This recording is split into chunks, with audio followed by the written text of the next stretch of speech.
Duck the Great Western engine worked hard in the yard at the big station. Sometimes he pulled coaches and sometimes he pushed trucks.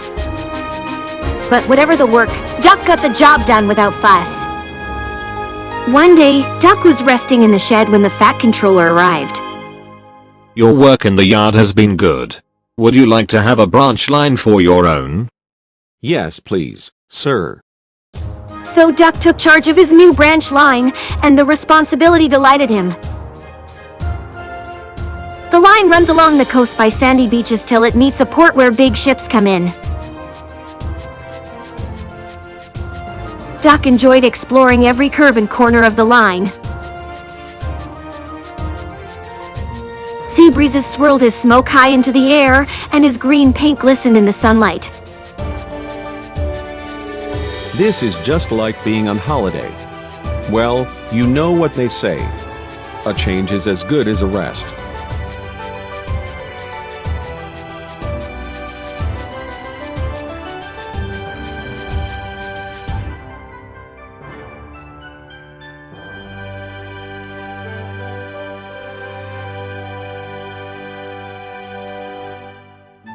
The Fat Controller was building a new station at the port, and Duck pushed the trucks whenever they were needed.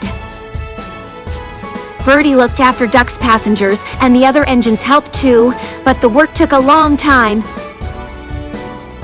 Noise and dust filled the air.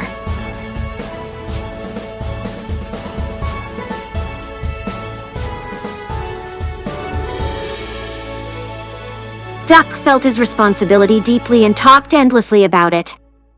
You don't understand, Donald, how much the Fat Controller relies on me. Okay. I'm Great Western and I. Quack, quack, quack. What? You heard, quack, quack you go. Sounds like you'd an egg laid. Now we should let an engine sleep. Quack yourself. Donald says I quack as if I'd laid an egg. Quack, do you? The fireman whispered something to Duck and his driver. They were going to play a joke on Donald and pay him back for teasing Duck.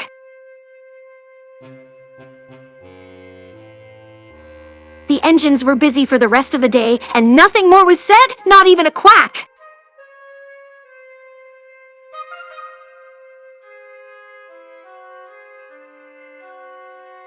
But when at last Donald was asleep, Duck's driver and fireman popped something into his water tank. Next morning, when Donald stopped for water, he found that he had an unexpected passenger aboard. A small white duckling popped out of his water tank.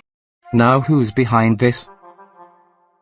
The duckling was tame. She shared the fireman's sandwiches and rode in the tender.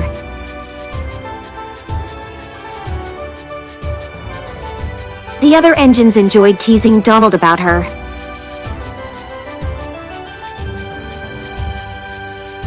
Presently, she grew tired of traveling and hopped off at a station, and there she stayed. That night, Donald's driver and fireman got busy, and in the morning when Duck's crew arrived, they laughed and laughed.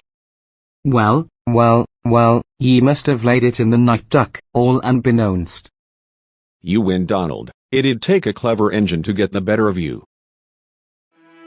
There's a pond near the duckling's station. Here she swims and welcomes the trains as they pass by. The station master calls her Dilly, and to everyone else, she is always Donald's duck.